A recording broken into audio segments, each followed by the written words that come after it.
So we're talking about vegetables today. I'm going to do my best to tell you everything I know about vegetables.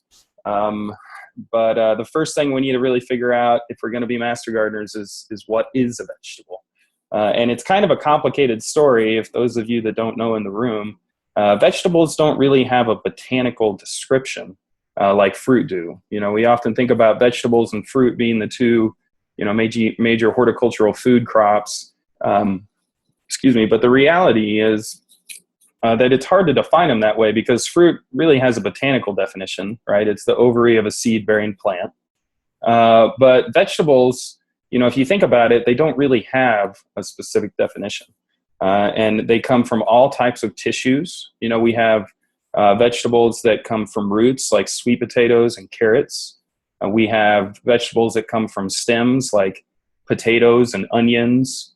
And we also have vegetables that come from leaves, like lettuce, of course, and flowers like broccoli and cauliflower. So it's not really a specific tissue of the plant that really defines something as a vegetable, which makes it a little bit confusing because we do actually have vegetables that are botanically considered a fruit. So we call these fruiting vegetables. And these are most of the ones that people really like to eat a bunch, things like tomatoes and peppers and cucumbers and stuff like that. Eggplant would be a fruiting vegetable. Squash, actually pumpkins, would be a fruiting vegetable. So it's a little bit confusing if you think about it in that way in the perspective of how fruit are defined. So this whole thing got so interesting in its definition that it went all the way up to the Supreme Court back in the late 1800s. And the Supreme Court actually defined what a vegetable is. And it has nothing to do with botany or the tissue types or anything like fruits are. Vegetables are defined by how and when you eat them. In other words, the culinary use of that plant. So they defined it as a plant or plant part that is eaten with or before the main part of the meal. So as you go marching out into the world as master gardeners, you can now define exactly what a vegetable is and its interesting definition by the Supreme Court. And it's kind of interesting if you think about it so, since I've started giving this training, I now realize that avocados are probably vegetables, right? They look like fruit to me, but they probably are vegetables. So think about that on your way home today. Now, as we start talking about vegetables, we can basically group them into two different types of crops. We have cool season crops and we have warm season crops. And here in Kansas, we plant cool season crops in the spring, usually around the 15th of March, sometimes earlier, sometimes later, depending on the weather. And then they'll go through into middle or late May, sometimes even early June if we're having a cool summer. And then we can also grow cool season crops in the fall. And that's actually the most ideal time to plant cool season crops for most species in Kansas, because one of the things that's good about growing cool season crops in the fall is that you're going into cool nighttime temperatures. And so that's going to really help reduce the stress on the plant, but it's also going to really increase the flavor and reduce the likelihood that you're going to have bitter crops, especially with things like lettuce and other leafy greens. If you can move those things into cooler nighttime temperatures, you're going to have better quality produce. So here in Kansas, because we tend to get really erratic weather in April and May, we tend to have better luck with cool season crops in the fall, although they also do very well in the spring as well too. But your two main planting dates for those cool season crops is March 15th, and then usually about August 15th. It's really going to depend on the species. If it's a long-term crop, you can plant lettuce, up till September 15th or so.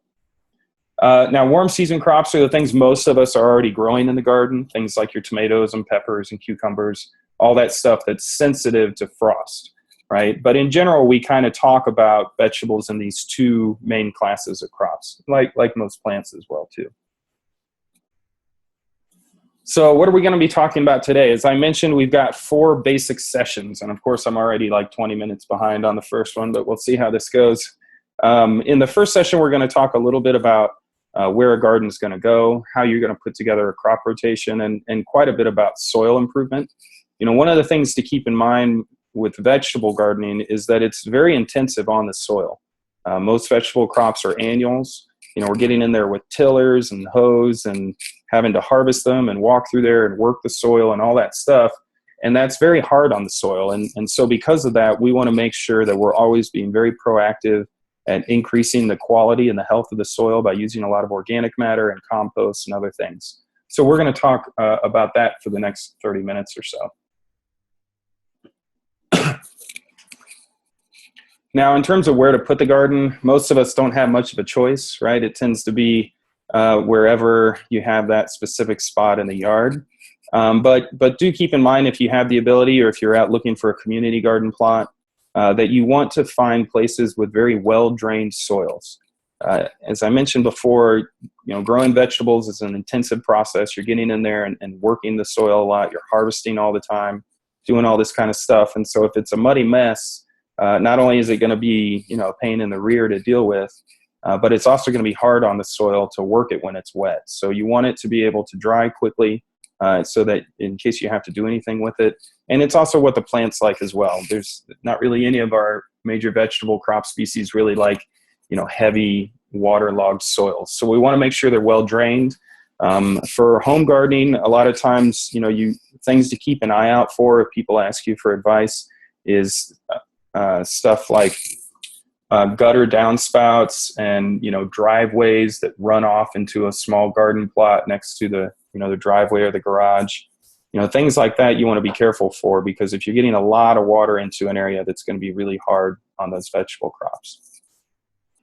The other thing is going to be looking out for trees, of course. Now, we don't have a huge problem with that in Kansas, but don't forget that most all of our vegetable crop species do want full sun. And so when we talk about full sun, we're really talking about afternoon sun from noon to 4 p.m.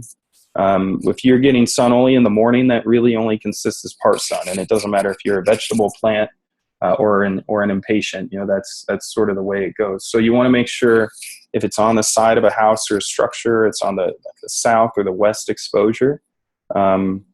And make sure that it's getting plenty of sun in those afternoon hours.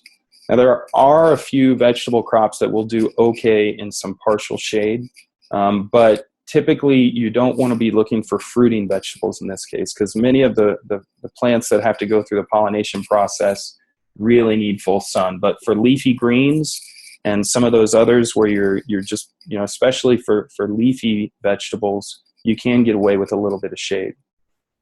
Last but not least, you do want to be careful about walnut trees. If you didn't know, Jason can tell you there's a really nice extension publication through K-State about walnut wilt of tomato.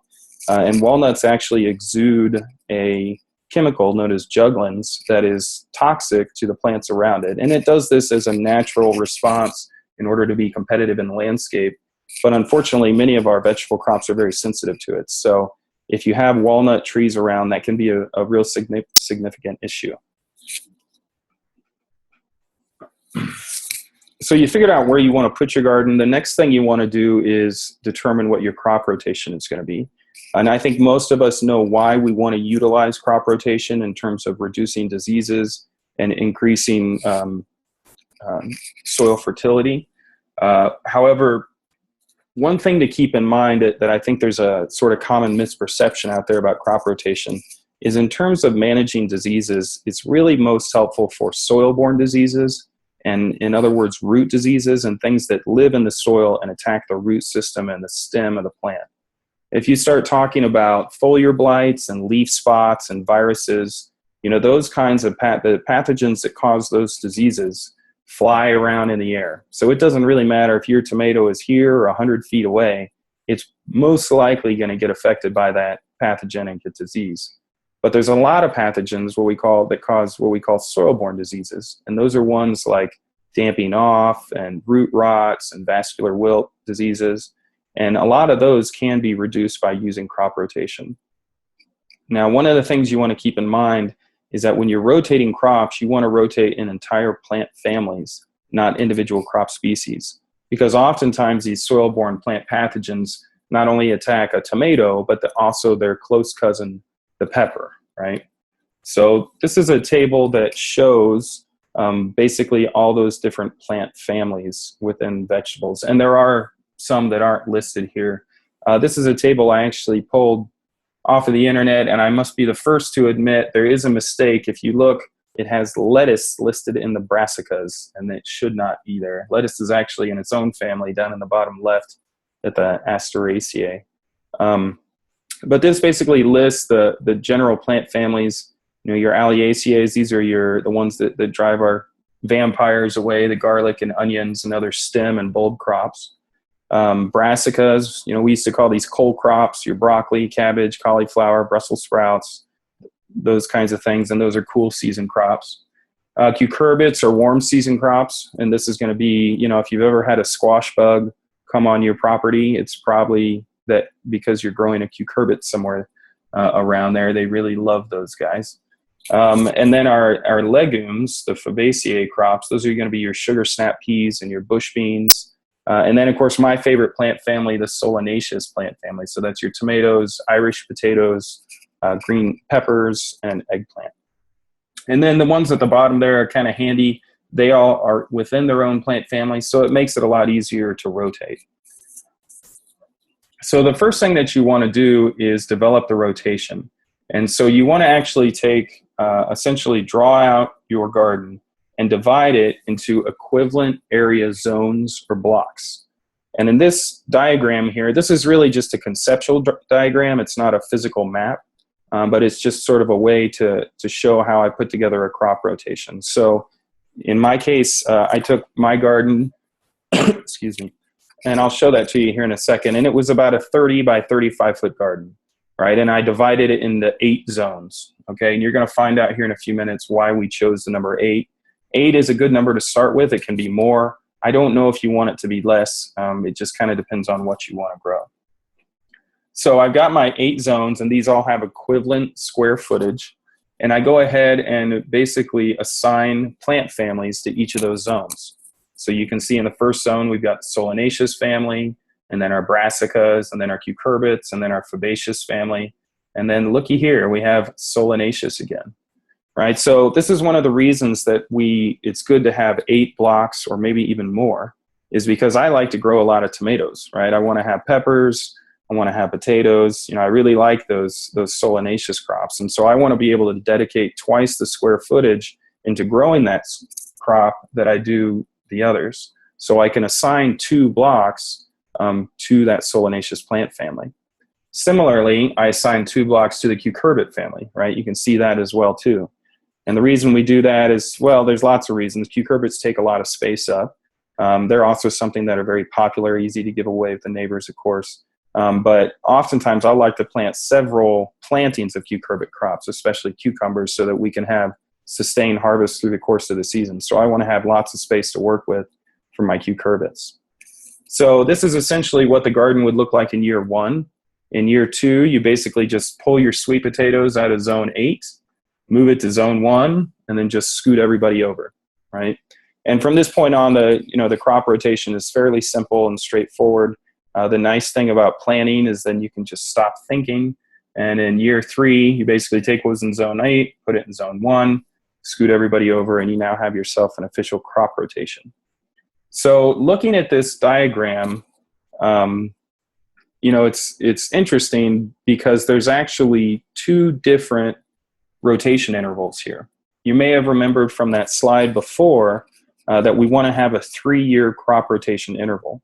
But actually in this diagram, what you're seeing is that in this garden, we have a 4-year crop rotation interval for the solanaceous crops. And can you guys see my pointer? Yes? Okay, never mind. Yes, we can see it. You can see it? Okay, great. That's awesome. Yep. Okay, so you can see we have a 4-year crop rotation for these solanaceous guys and for the cucurbits. And we have an 8-year crop rotation for the other ones. So that's sort of how that could work. Now, this would be an actual map of what this garden looked like. So this was just a personal garden I had in my backyard. And you can see it's about a 30 by 30 foot garden. And those 8 zones were basically just 8 rows, essentially.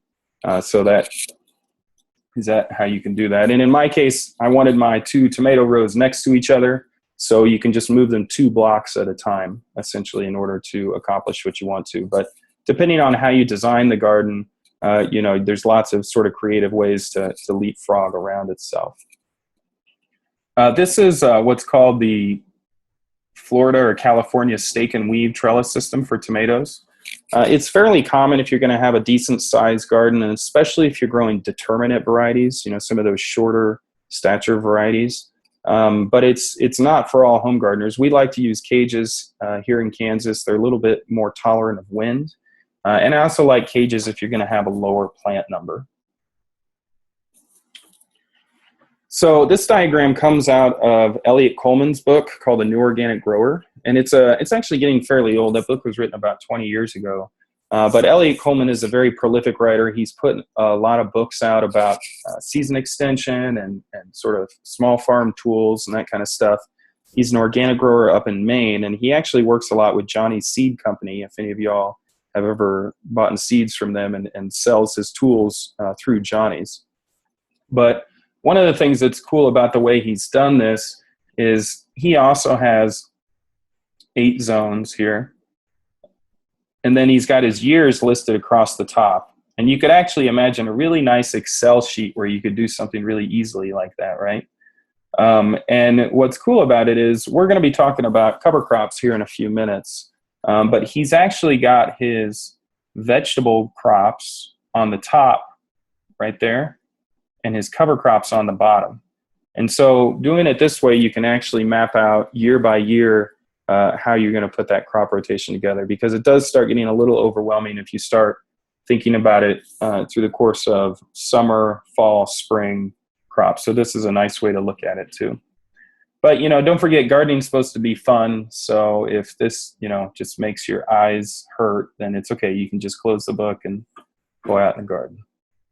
The other thing I just thought I would mention, especially since for those of you out near Salina may or may not have some space, but don't forget, another nice way to increase your crop rotation interval is to actually move the garden. And if you have enough room to do something like this, there's a lot of people that have been real successful where they rotate it within a small garden for 4 or 5 years or 6 years, and then they actually move it to another spot for 4 or 5 or 6 years, and then move it to another spot. And if anybody's playing around with, small livestock or pasture poultry or something like that, you can integrate some of those systems in there as well too. But this is a really nice way to drastically increase your crop rotation interval. And there's been some really cool research done that has shown when you actually cut in these perennial grasses, like are very common in Kansas in pastures, all the roots and the microbes that live under those perennial grasses really help benefit those plants. And so you can get really good production out of your vegetables that way. Just a quick note on soils too. Don't forget to do soil testing. Most of our vegetable crops want, in your manual it says 6.5 to 7.0. You could even go a little bit lower than that in case you put too much sulfur on. But you want it just a little bit on the acidic side of neutral for most vegetables. So for most of us, that means we need to add sulfur. And there's a really nice table in your manual that shows you how much sulfur to add per 100 square feet. And it is a good idea to make sure you're doing your soil testing, certainly if not every year, every other year. Now, one of the primary things that we want to do to help improve the soil in the vegetable garden is to add organic matter. Right, so organic matter is basically going to be carbon-based materials that's going to go into the soil, and it's going to start getting chewed up by all these microbes, bacteria and fungi and other things that live in the soil ecosystem. And as those bacteria and microbes chew up that organic matter, they're going to spit out this stuff called glomalin, which is basically this sugary-like substance that helps hold soil particles together. And when they hold these particles together, they form these things called aggregates. And what soil aggregation does is it allows the plant to actually extract water off of those soil particles more efficiently than they do without it. And I'll talk a little bit more about that later on. But just don't forget that adding organic matter is very important, and it's very helpful, not only as a way to improve the porosity and some of the physical parameters of the soil, but also to help feed the microbes that live in that soil and also to help support the plant growth. So we can add organic matter in lots of different ways. One of the most common ways in vegetable gardens is with compost, and we're going to talk a little bit about that here in a minute. But there's a lot of sort of alternatives to compost that I like to talk about during this training, and so we'll mention some of those as well too, both here and in the second session. So I mentioned before this whole thing of soil aggregation. And we're not going to talk too much about it. I know you guys have had your soils class, and we don't want to get into too much detail. But one of the things to keep in mind is that healthy soil helps protect your crops from drought. Because on a typical year, you may have, say this is the soil moisture level through the course of the year. And this is just a little drawing I made. This is not actual data or anything like that. But it's fairly typical for what we see. We have pretty high soil moisture content. Maybe get some rains in June, and then July, the drought starts, right? And then you get to August and the drought really hits, right? So during this time, you want to be able to keep those plants alive and be able to withstand some extended periods of low water availability, right? Especially down in this range when we get into sort of the hot part of the season. Now, if you have poor and compacted soils, soils that have low organic matter and don't have a lot of microbial life to them, then they're going to have poor aggregate structure. And so the availability of that water to those plants, is going to be limited compared to a healthy soil, right?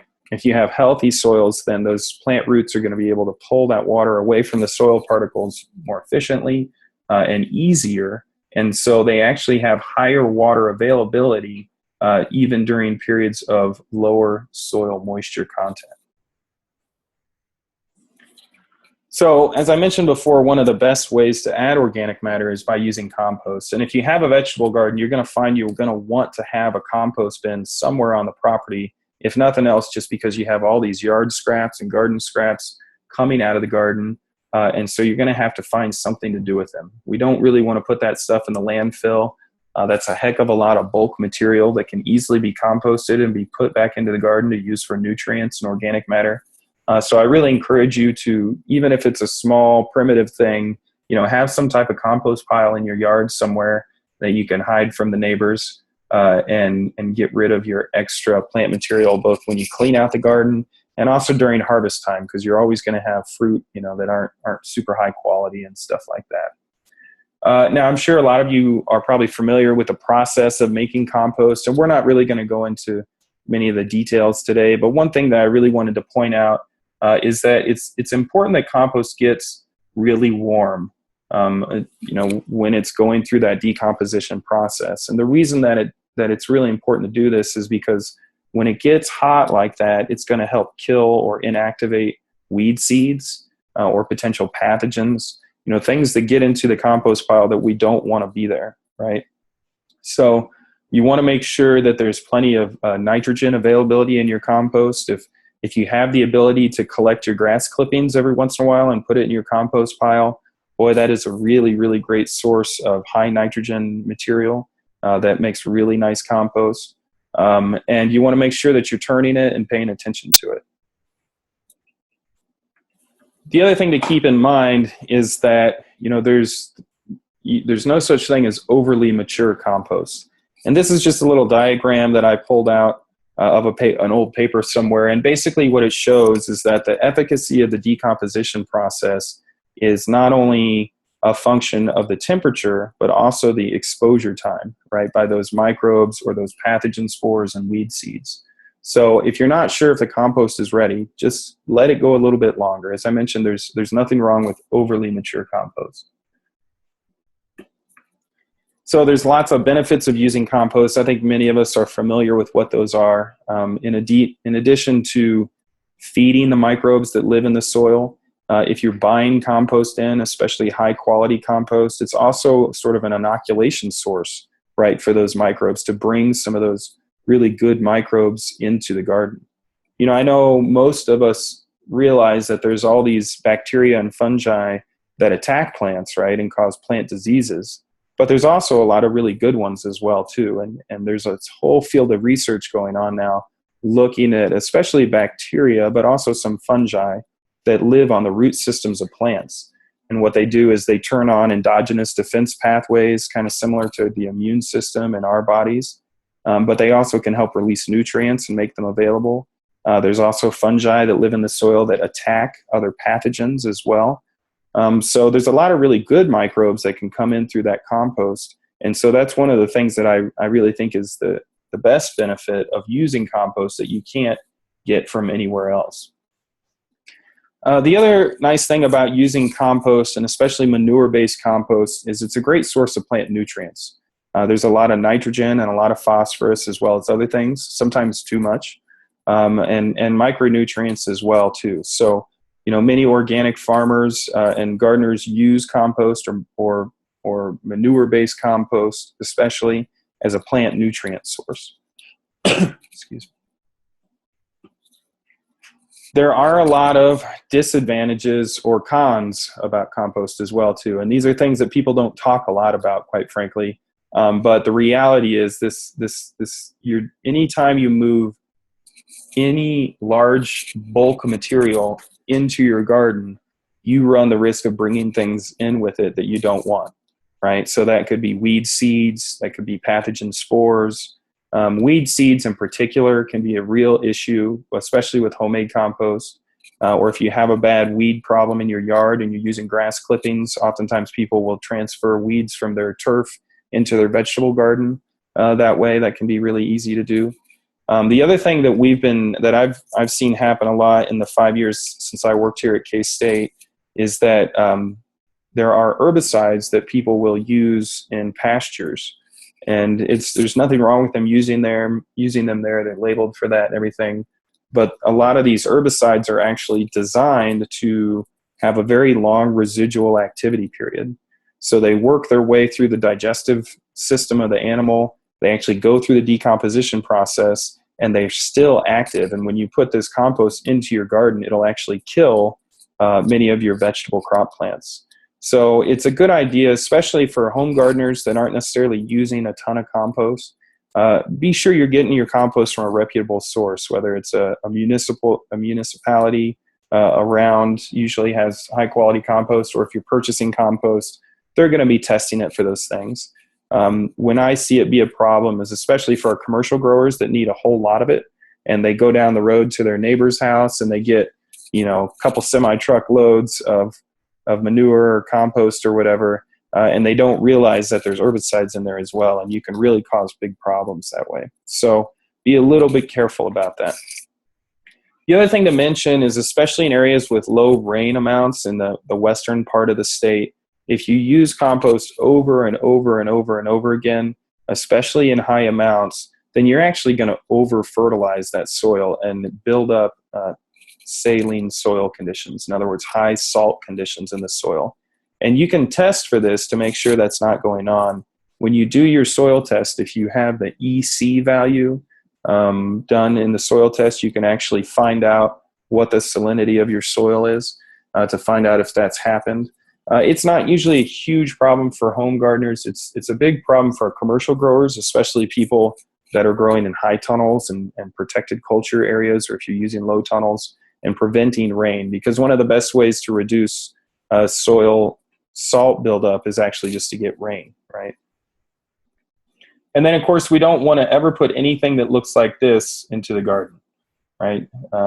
Green manure has really no place in the garden. The USDA technically does allow manures to be used in vegetable production systems, but it's really not a good practice. So you want to make sure that stuff is being composted well. And don't forget, for those of us using grass clippings, that if you have dogs and pets, they're going to be probably adding to some of the microbes in those grass clippings as well. Excuse me. So this is a picture of a garden that I helped a friend of mine build. It was several years ago, and this actually wasn't in Kansas. You can see this really nice red clay soil. It's pretty awesome. This garden was a new garden, and actually the house was over to the left of this picture, and there was a whole lot of wash that would come off of this part of the yard, flow across this area, and it just took what little soil, good soil that was on there got totally washed away. And it was very highly compacted and eroded. And so what we went on to do is really, really quickly increase the organic matter of that soil and also provide some good nutrients for the garden that we were going to put in. So in this case, we were actually making our own compost. And so we just added about, a pretty solid layer, about 3 to 4 inches of compost, and just tilled that in with a regular front tine or rear tine tiller in order to kind of disperse it into the soil so that the plants aren't trying to grow in pure compost. Now, this is homemade compost, as I mentioned before. We used, in this gentleman's house, I used to do a lot of landscaping, and so we would use a lot of brush material that we would chip up, from doing maintenance around the property, as well as a lot of grass clippings. And you can tell if you look at this compost, you can't really tell what it is, right? It looks like compost, or it kind of looks like soil. And that's a good indicator that the compost is finished. If you start digging through your compost pile and you can identify individual items like banana peels and cherry tomato seeds and stuff like that, then it probably isn't quite done yet. But if you start digging through it and it's nice and dark and you really don't recognize it as anything other than compost, then you probably should be good to go. Now, in this case, as I mentioned before, we really wanted to increase the organic matter. We really wanted to improve our soil health, and we wanted to provide a lot of beneficial microbes to this highly depleted soil. So we added a really, really heavy coating and then tilled it in. But you may actually not need as much as you think. If you have already fairly well-established soil and you just want to use that compost as a fertilizer source, it doesn't actually require as much as most people think it does. So this is a picture of a research trial that I took a few years ago. And what we were doing in this case, this was an organic research trial, and we were growing heirloom tomatoes. So heirloom tomatoes want about 100 pounds of nitrogen or a little more per acre. And I forget what the equivalent of that is in square footage. But we were actually applying, this is a chicken litter-based compost that we were applying at a rate that was equivalent to 100 pounds of nitrogen per acre. And it's hard to tell in this picture, but if you were to actually go out there and stick your finger through there, you would not be able to measure the thickness of that compost. It is a paper-thin application. And so, I guess the take-home message here is you probably don't need as much compost as you think if you already have fairly well-established soil. So in addition to compost, there's other sources of plant nutrients you can use. I think most of us are pretty familiar with typical synthetic fertilizers and water-soluble fertilizers. I think a lot of folks, I've had very good luck in my gardens using slow-release fertilizers. Some of these coated pellet fertilizers work really well and oftentimes come with micronutrients included as well too. So I've had really good luck with those. It is really important to make sure you're using micronutrients. Micronutrients aren't used in a large amount, but they're really important, and especially for vegetables. Many of them are really important for fruit quality, calcium and potassium in particular. Sorry, potassium is in the micronutrient, excuse me. But calcium in particular is really important in tomatoes for fruit quality. Similar, magnesium can be really important. Boron and sulfur can be really important for fruit flavor. So you want to make sure you have some type of a source of micronutrients. And there's lots of different ways to do that. You can see some of these in this table that came out of your manual here. Many of these have lots and lots of micronutrients in terms of blood meal and bone meal. And then you can also buy synthetic ones as well too. Okay, so we're going to talk real quick about cover crops, and then we'll go ahead and take a break for questions. So cover crops are sort of a new thing for home gardeners, but it's really not a new technology at all. Before World War II, we actually used cover crops to fertilize most of our traditional agricultural fields. And what they basically are is it's plants that we grow in the off-season, and then we turn them back into the soil. We don't harvest them, and we allow the microbes that live in the soil to eat them. So we're really feeding the soil with cover crops instead of feeding ourselves. But I'd really encourage you to learn more about cover crops, and I'll show you a couple examples of some here that you can use in the home garden, and some that I've used before. because they really do have a lot of benefits, not only increasing soil health and feeding that microbial community, but also to helping suppress weeds and provide fertilizer. And I'll show you how that works here in just a second. So you guys remember that picture, that 30 by 30 foot garden? This is another picture of it taken, probably around March 20th or so, which is actually a little bit late. I think this was the year I was writing my PhD dissertation, and so I, of course, got my garden in a little bit later than I wanted to. But what this is actually a mixture of winter wheat and crimson clover, and this is annual crimson clover. And so it was planted somewhere around probably October 15th, in that neighborhood.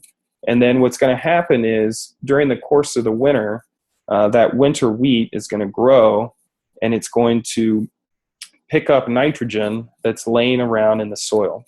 And we all remember from our soils class that nitrogen does not bind very tightly to soil particles, right? It's highly leachable, and it gets washed into the groundwater very quickly. So one of the things that we can do with cover crops is we can plant this winter wheat in the off season, and it's going to pick up that nitrogen before it has a chance to get washed away, right? It's going to store that nitrogen in its shoots and leaves, and then in the spring we're going to mow it and we're going to till it in, and it becomes free fertilizer for your garden, right? So this is one of the really nice benefits of using cover crops, is actually what we call nitrogen recovery.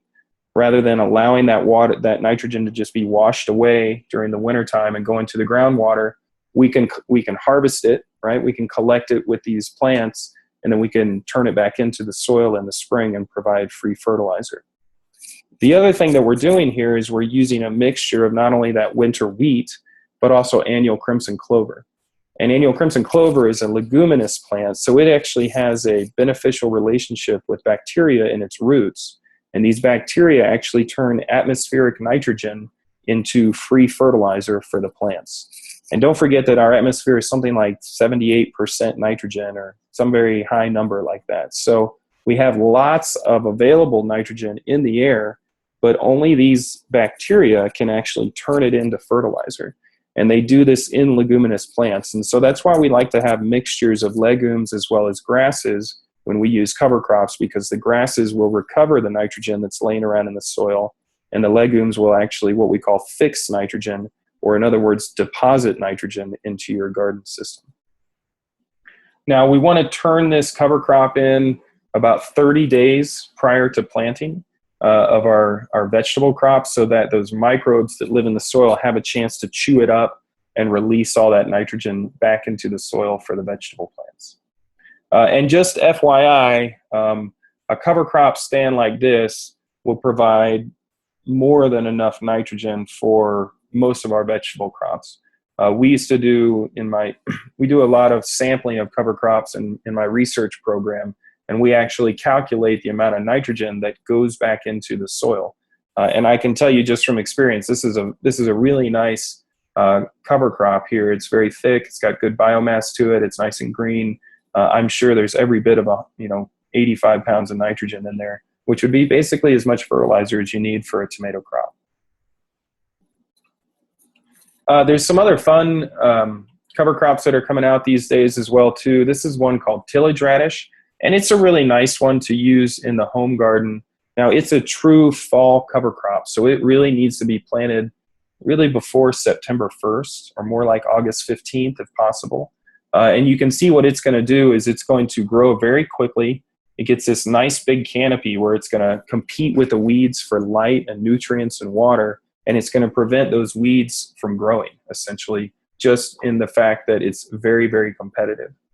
Now, at the same time that all this growth is going on above ground, this radish is going to develop below ground. And you can see they get very big, and this is actually not the biggest one I've seen. They get, almost the size of baseball bats sometimes. And it'll send a very deep taproot down into the soil, which is going to break up hard clay pan layers. And we call this biodrilling. And so that's one of the reasons that they actually call this the tillage radish, is because it will actually, drive down through some of these hard clay layers. Now, in addition to it just being a cool plant, I think one of the reasons why it's nice for home gardeners in particular is because it actually gets winter killed. Okay, so this plant is sensitive to, once we get about a 15-degree night, it's going to get totally frozen out. It actually smells kind of bad when it rots, so your neighbors are going to love you for that. And then it's going to leave these holes down into the soil where those radishes were, and that's going to allow oxygen and water to get there and help feed those microbes as well too. But one of the nice things about it is because it gets winter killed, this biomass is much easier to handle. You can essentially go in there in the spring and just till it in if you want to. Whereas with this wheat and crimson clover, you're going to have to get in there and mow it. And keep in mind that that's a pretty thick stand of biomass, so you're going to want to be careful about how you do that. You want to find somebody that has probably a gas-powered weed eater or even like a hedge trimmer or something like that to cut it down. If you know somebody with a sickle bar mower, those things are really great. But generally, for a small plot like this, a gas-powered weed eater actually works about as good as anything. But these cover crops that get frozen in the wintertime are even easier to manage for home gardeners. So I kind of like to recommend those as sort of your gateway cover crops. And that includes tillage radish, but also another good one that it could include is spring oats. You can plant oats in the fall, and they'll get killed as well too. So this is that field where those tillage radishes were. And you can see, as I mentioned before, they are a true fall cover crop. So what was going on here is we actually had a row of tomatoes right here. And we really like to use fabric mulch back home and to help keep the weeds out. And so you can imagine when we planted the tillage radish on August 15th, we weren't ready to give up our tomatoes yet, obviously. They weren't done. And so the tomatoes were still here. And then at some point, probably in about October, we cleaned out that tomato row and we pulled up the fabric mulch, and it left this huge bare strip right here, right? So once that bare strip was exposed to sun, all of a sudden we started getting henbit everywhere. And henbit is a very common winter weed. It causes a lot of problems in vegetable gardens. It's a real pain in the butt because it's very low growing. It's not fun to pull or to try and kill. And henbit, like most weeds, is a colonizer. If you think about what weeds do in sort of the ecosystem of your garden, is typically they like disturbed soil. They like bare open spaces that they can colonize and take over, right? So one of the things that we want to do with cover crops is, keep in mind, you had this extremely competitive plant out here in the fall, right? And it was competing with those weeds. Well, when we had this bare soil here, those weeds come in and they're able to take that area over and colonize it. And of course, they're going to flower and they produce weed seeds that's going to lead to more weeds and more weeds and more weeds. So one of the ways that using cover crops really helps reduce weed pressure is that it kind of elbows the weeds out of the way, right? It keeps them from colonizing bare spaces and producing seeds and adding more to the weed seed bank. So if you're using cover crops and keeping that soil covered as much as possible with plants you can control, over time you'll have less pressure against the ones you can't. You can also do some other fun things with cover crops. This is what we would call a living mulch. So in this case, this was actually, I don't know if it was the same year, but in this case, we probably had tillage radishes mixed with crimson clover in the fall. And that crimson clover was able to grow through the wintertime.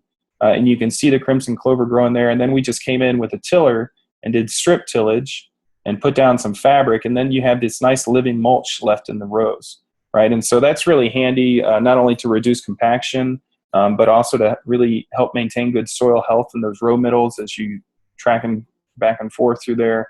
And of course, to help keep the mud out of mom and dad's house is always important. If you start looking on the internet about cover crops, one of the things you're going to see is a lot of folks like to recommend cereal rye, right? So cereal rye is, what they make bread and whiskey and beer and stuff out of, and it gets about 5 to 6 feet tall, depending on the soil and the weather conditions. And that's what this is over here on the right, where the arrow is.